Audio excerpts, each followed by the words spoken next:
संत ज्ञानेश्वर स्वामी सदानंद जी परमहंस जी के कमलवत चरणों में मेरा साष्टांग दंडवत प्रणाम स्वीकार हो। तत्पश्चात यहाँ पर उपस्थित आदरणीय तत्वज्ञान प्राप्त महात्मा वृंद एवं उपस्थित भगवत श्रोता बंधुजन, माताएं, बहनें एवं सभी भाइयों को मेरा जय श्री राम, जय श्री कृष्ण, जय परशुराम। भगवान की विशेष दया और भगवान की विशेष कृपा कहिए कि आपके ग्राम कमालपुरा में ऐसा अद्भुत 7 दिवसीय सत्संग कार्यक्रम का आयोजन हुआ है और आज सत्संग कार्यक्रम का अंतिम दिवस है। यह जो सत्संग कार्यक्रम हो रहा है एकमात्र भगवान सदानंद जी की ही कृपा, उन्हीं के मालिकान, उन्हीं के देखरेख और उन्हीं के संरक्षण में हो रहा है। इसके जो कुछ भी करता धरता हरता सर्वे सर्वा पालन करता है एकमात्र भगवान सदानंद जी हैं। आज सत्संग कार्यक्रम का अंतिम दिवस है तो आज सब क्या है, आज बड़े ही महत्वपूर्ण विषय की जानकारी दी जाएगी जो सृष्टि का, इस धरती का नहीं, इस ब्रह्मांड का नहीं, जो सृष्टि का गूढ़तम रहस्य है उस विषय के बारे में बतलाया जाएगा। आप सब क्या है, थोड़ा शांत होकर के 1-2 घंटे की बात स्थिर चित्त होकर के इसको सुने, क्योंकि इस सत्संग कार्यक्रम का एक ही उद्देश्य है। आप देखेंगे लिखा रहता है परिचय में, आप सभी के जीवों के कल्याणार्थ यानी कल्याण के लिए कार्यक्रम हो रहा है कि आप सब जीवन जिए। हम आपके जीवन के दुश्मन नहीं है, आपके परिवार के दुश्मन नहीं है, लेकिन चाहते क्या है, जो जीवन जीने का स्तर है उसको उठाएं।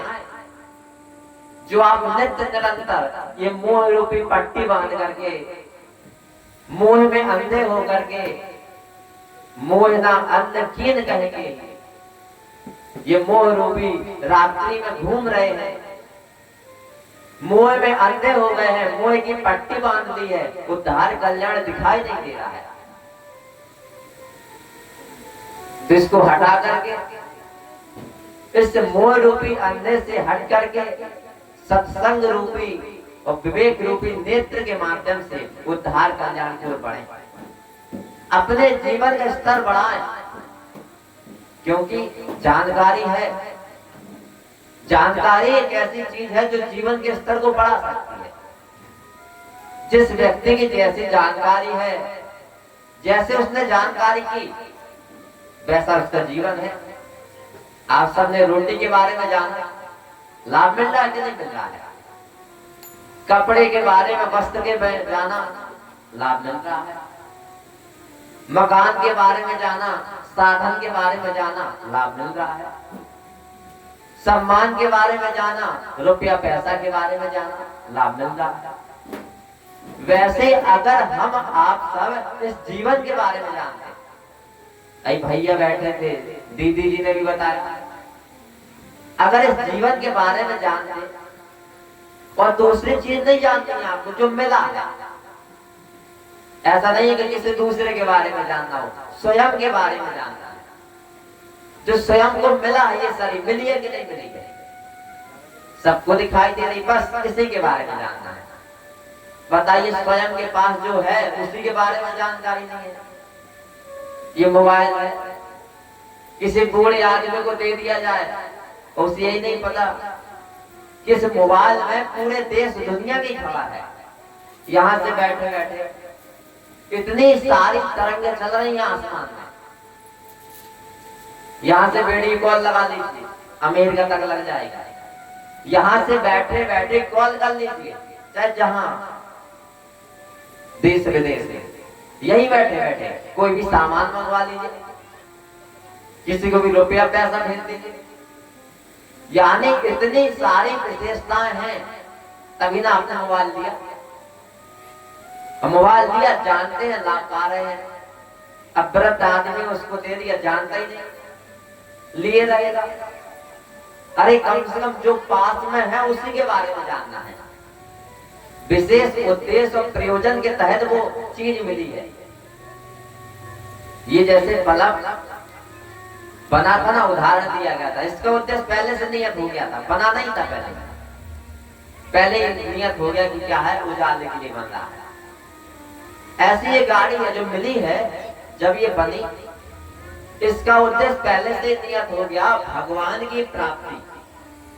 84 लाख में भटक रहे थे, कोई जिम्मेदारी नहीं थी। कभी पेड़ पौधों के शरीरों में, कभी ये जो नाली में कीड़े होते हैं, बताइए उससे गुजर के आया।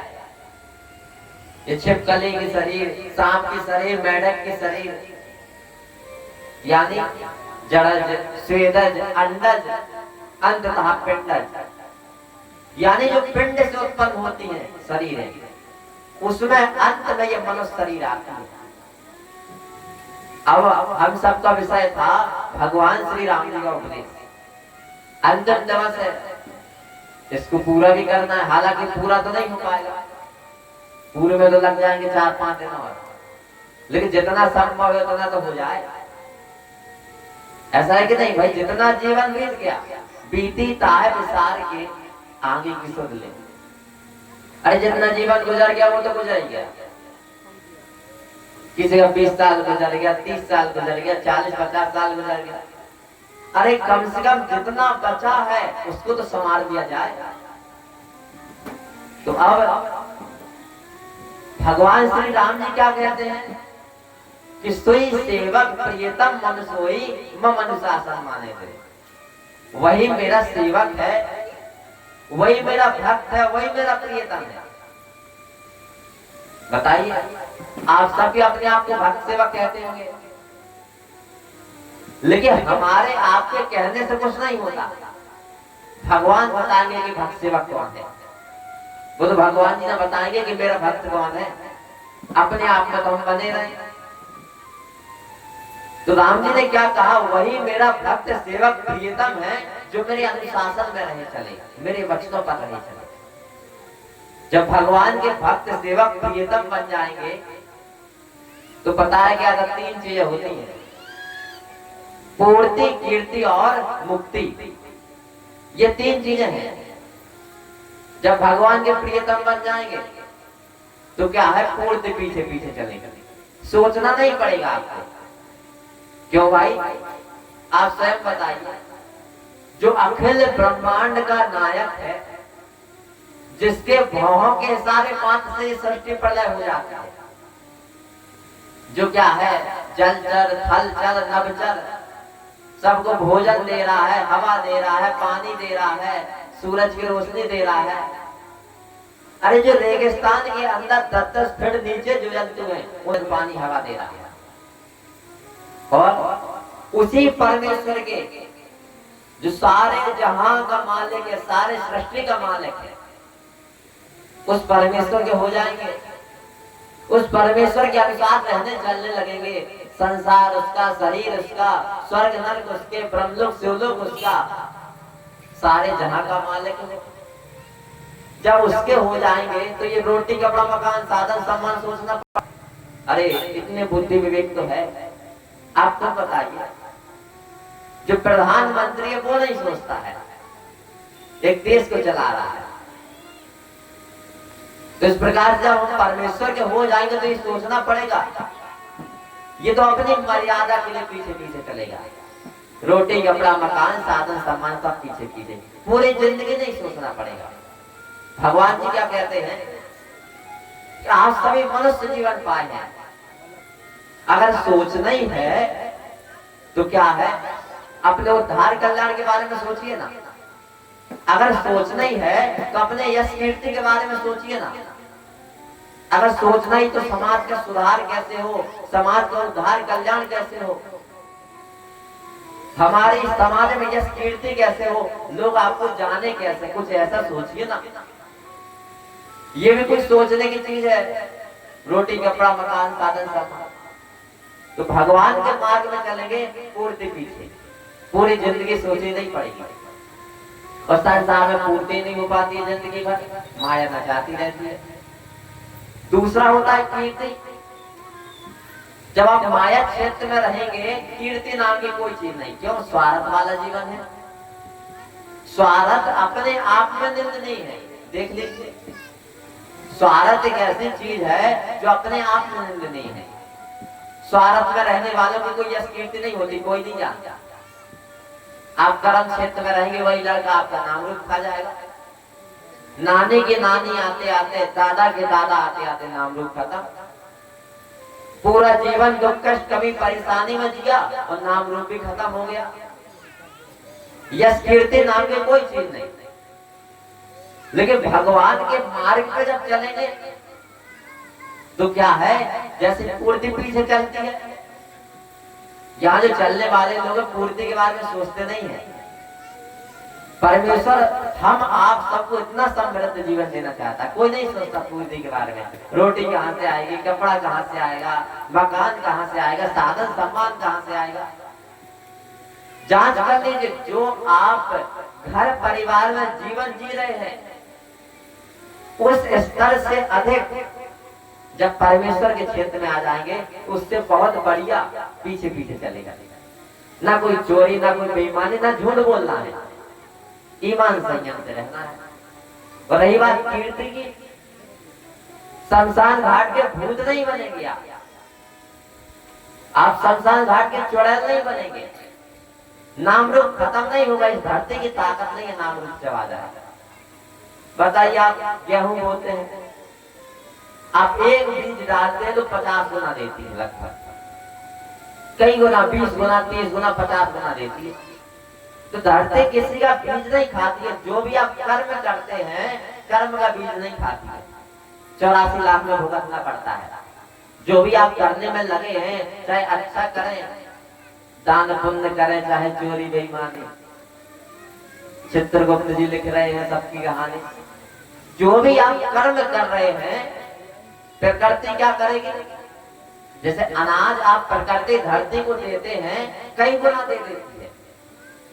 ऐसी आप एक बुराई करेंगे, एक पाप करेंगे या एक पुण्य करेंगे, 84 लाख गुना देगी। 84 लाख का आपने एक पाप किया, एक बुराई की, 84 लाख बार भुगतना पड़ेगा।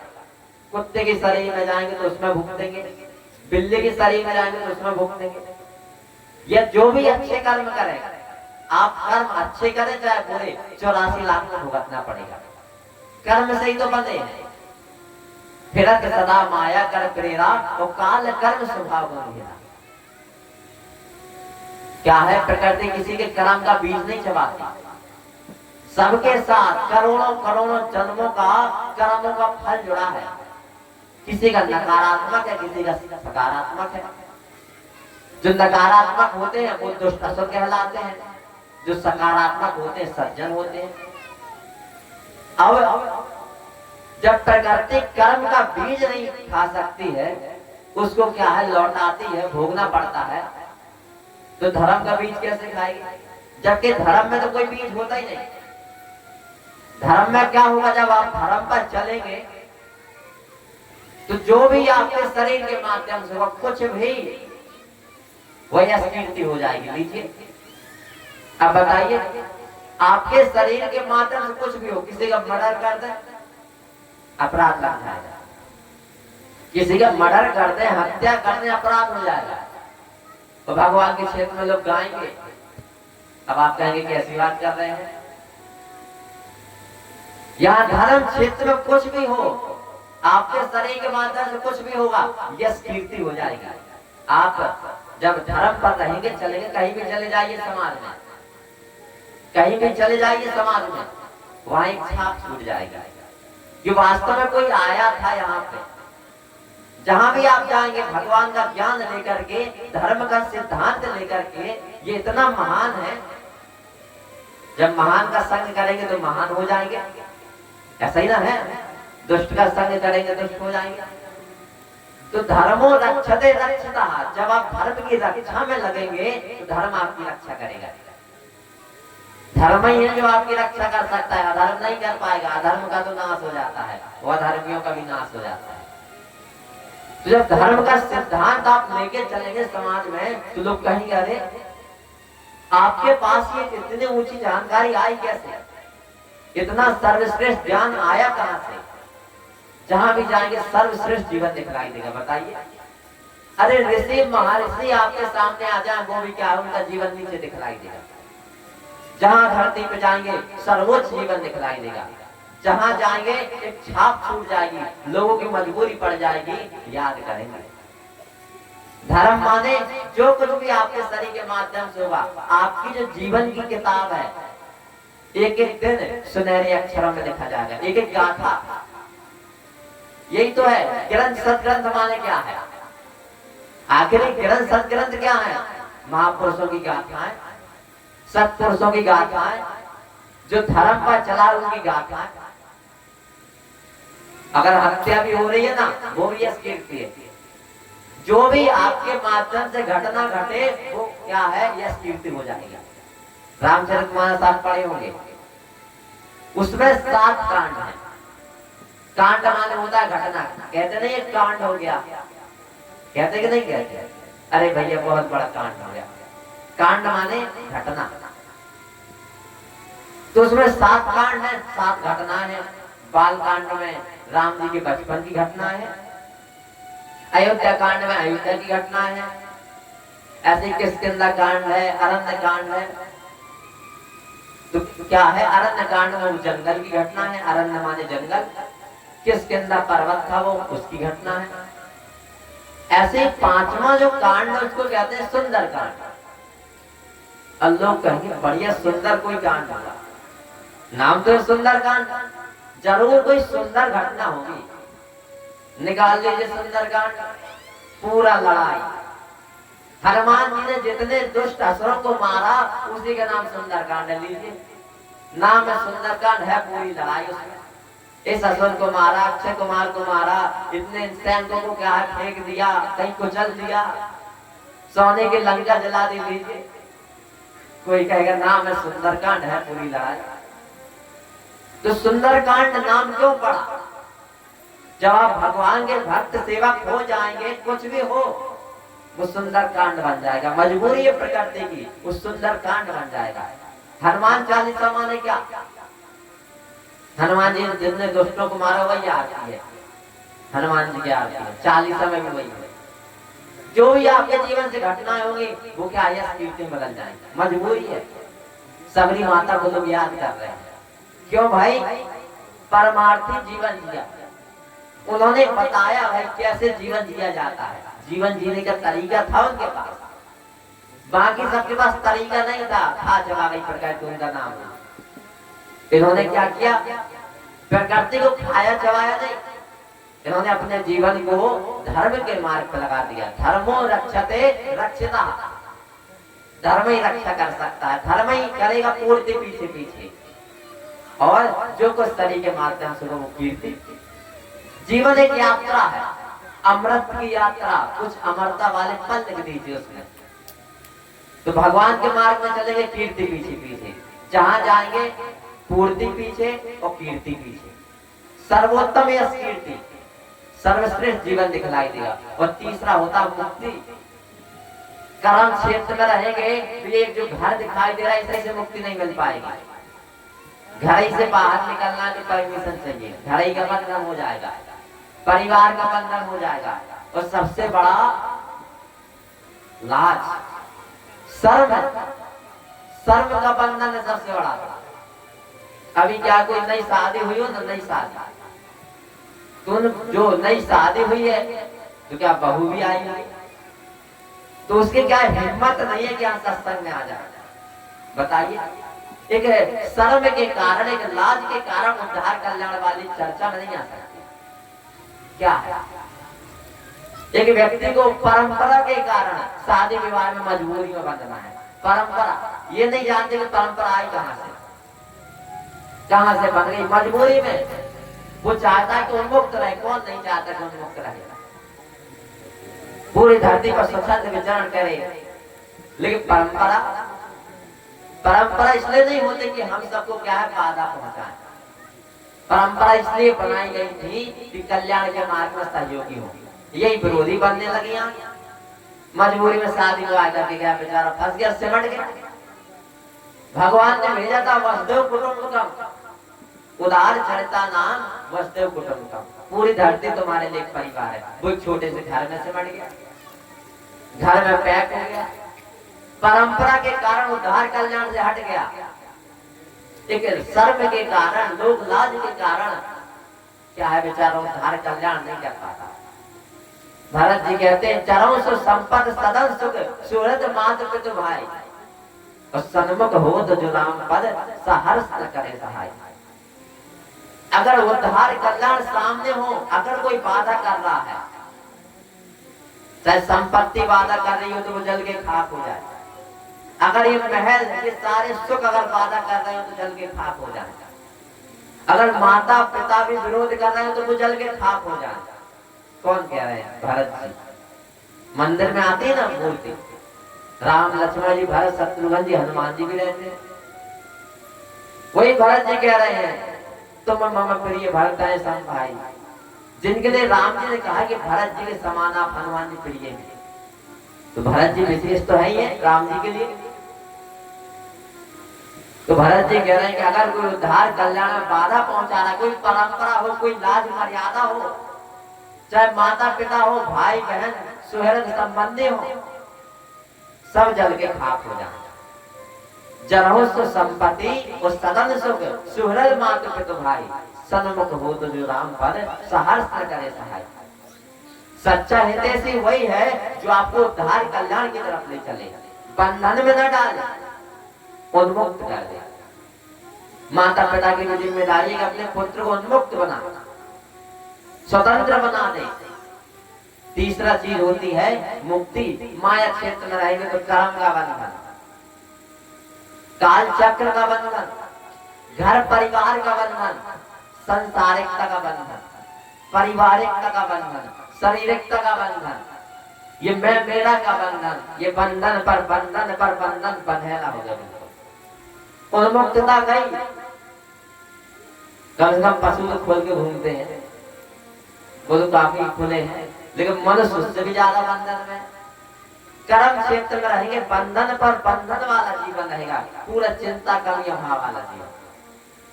लेकिन एक और क्षेत्र है, ये समस्या है, समाधान एक दूसरा क्षेत्र है, भगवान वाला क्षेत्र। उसमें क्या है? मुक्ति पीछे पीछे। आपके शरीर के ऊपर, जीव के ऊपर, किसी के ऊपर कोई बंधन नहीं रहेगा, उन्मुक्त। क्योंकि ये भक्ति वाला मार्ग है, कर्म क्षेत्र पे भक्ति वाला मार्ग है। भगवान ने हमारे सबको भेजा था और कहा था कि ये भक्ति रूपी लिंग बनाए रखना।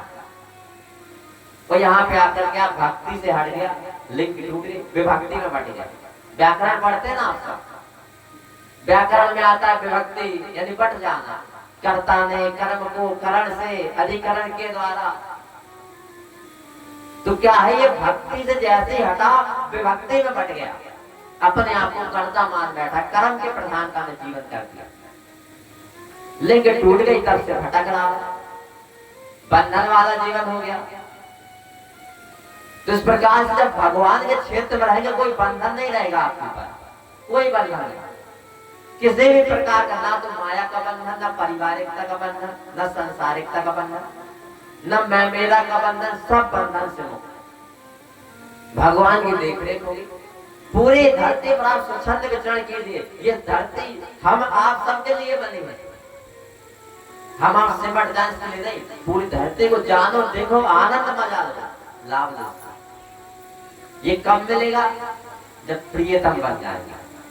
सोई सेवक प्रियतम मम सोई और मम अनुशासन माने जो। वही मेरा भक्त सेवक प्रियतम है जो मेरे अनुशासन में रहे चले। मनमाना हो गए लोग क्या मनमाना हो गए? अपने अनुसार जीवन जीने में लगे हैं।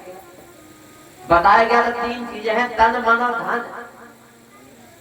अगर इन 3 चीजों को भाई भगवान ने दी है, ये 3 चीजें, अगर इस तन मन धन को अपने अनुसार चलाएंगे, अपना बनाएंगे, तो माया क्या है, प्रभाव डाल देगी। और यही तीन चीजें आपके पतन विनाश के लिए पर्याप्त है। एक ही चीज पर्याप्त है, मन ही, धन ही आपके विनाश के लिए पर्याप्त है। धन ही आपको विनाश में ले जाएगा, मन ही आपको विनाश में ले जाएगा, ये तन ही आपको विनाश में ले जाएगा, बुराई विकृति दोष दुर्गुण की ओर ले जाएगा। कब? जब आप अपना बनाएंगे और जब परमेश्वर को सौंप देंगे, यही धन आपको मोक्ष की तरफ ले जाएगा, यश कीर्ति अमरता की तरफ ले जाएगा, मुक्ति की तरफ ले जाएगा। यही धन क्या है, आप जब धर्म में लगा देंगे, यह समान हो जाएगा।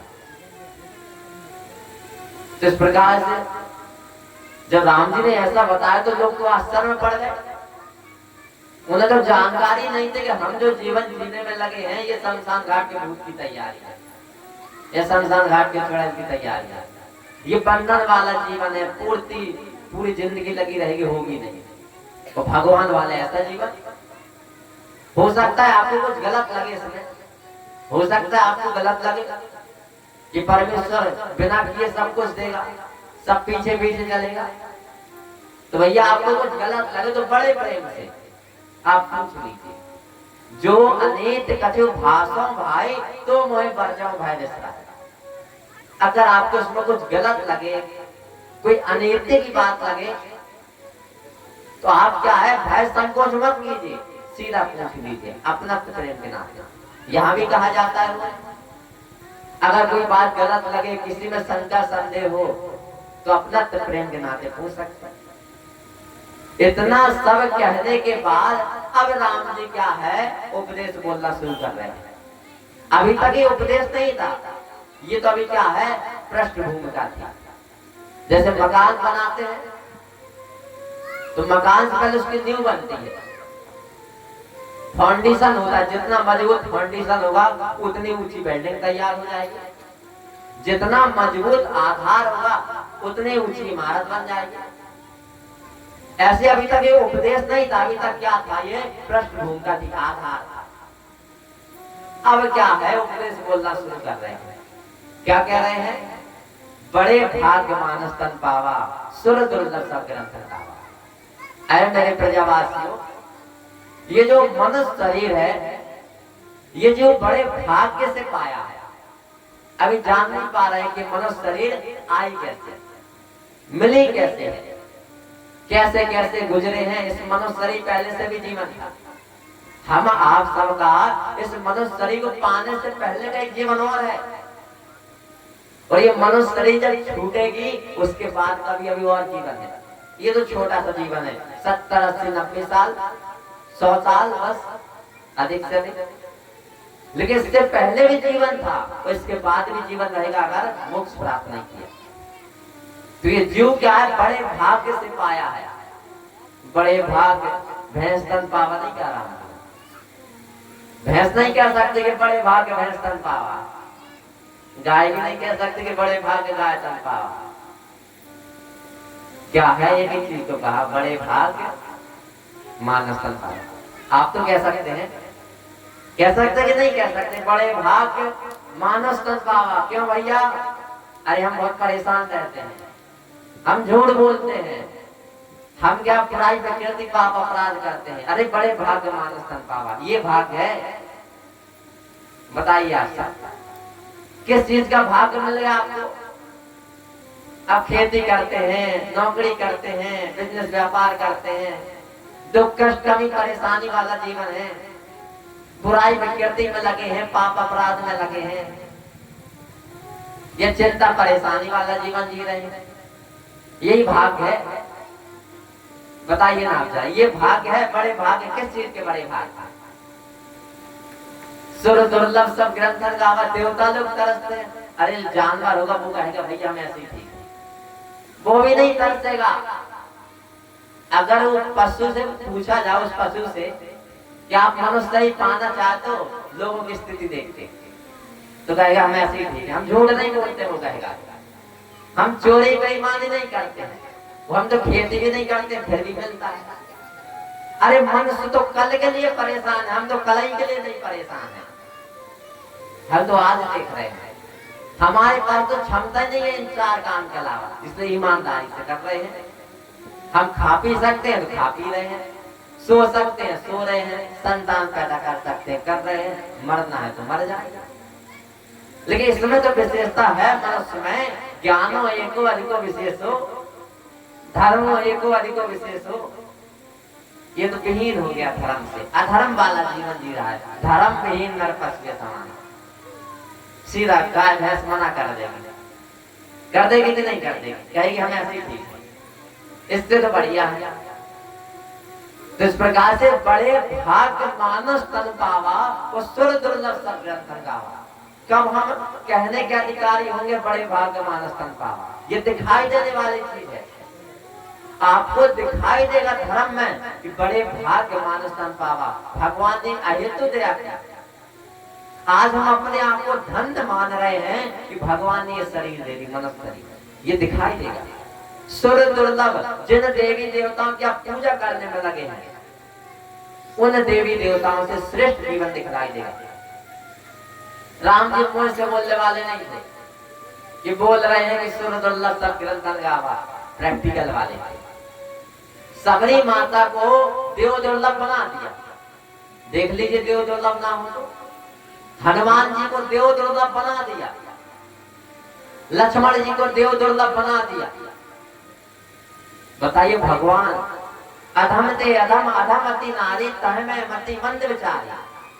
अधम से अधम जाति सबरी माता को देव दुर्लभ बना दिया। हनुमान जी बानर के शरीर पाए थे, मनुष्य शरीर में नहीं थे, उनको देव दुर्लभ। सब देवी देवता में सबसे आगे हैं। राम जी से भी ज्यादा मंदिर हनुमान जी के हैं। संकट मोचन नाम हो गया, महावीर बजरंगी नाम हो गया। और जो मांस खाने वाला, ताजा मांस नहीं सड़ा हुआ मांस खाने वाला, जटायु, उनको क्या है भागवत पार्षद बना दिया। ऋषि महर्षियों से दुर्लभ हो गया, देव दुर्लभ हो गया। जटायु को वो गति मिली। आज भी देखिए ना, अयोध्या जाएंगे ना तो जटायु का चित्र मिलेगा।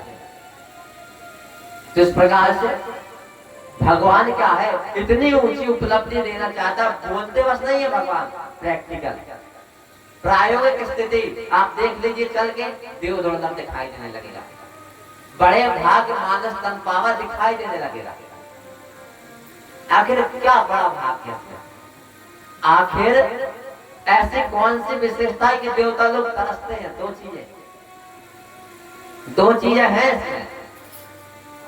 अगर उन 2 चीजों को जान लिया जाए, देख लिया जाए, अपना लिया जाए, तो सीधा दिखाई देगा क्या ये शरीर देव दुर्लभ है। स्पष्ट दिखाई देगा कि ये बड़े भाग्य से मिली गई शरीर, बड़े भाग्य हमारे ये शरीर पा गए हैं।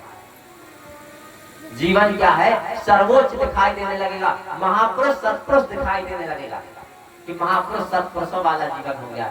2 चीजें हैं इसमें। अब आप सोच रहे हैं कौन सी 2 चीजें हैं? हमें तो इतने साल गुजर गए पता ही नहीं चला। आपने गौर ही कहा किया इस शरीर के बारे में? ज्यादा गौर ही नहीं किया। आंख किस लिए है, कान किस लिए है, हाथ किस लिए है, पैर किस लिए है, मुंह किसके लिए है, किस लिए बना है, ये मन क्या है, बुद्धि क्या है, विवेक क्या है, इंद्रियां क्या है, विषय क्या है, कुछ जाने नहीं। 2 चीजें हैं आपके अंदर। सबके अंदर जो भी मनुष्य शरीर पाया है, सबके अंदर वो 2 चीजें हैं जो क्या है, इसे देव दुर्लभ बनाती हैं। आप सब भी जान लीजिए। अगर उन 2 चीजों को जान लेंगे, अपना लेंगे, देव दुर्लभ जीवन दिखाई देगा। अब प्रश्न आता है कौन है वो 2 चीजें? सबके अंदर है। तो कौन से 2 चीजें हैं, उसको जानेंगे एक भजन के बाद। एक भजन होगा, उसके बाद क्या है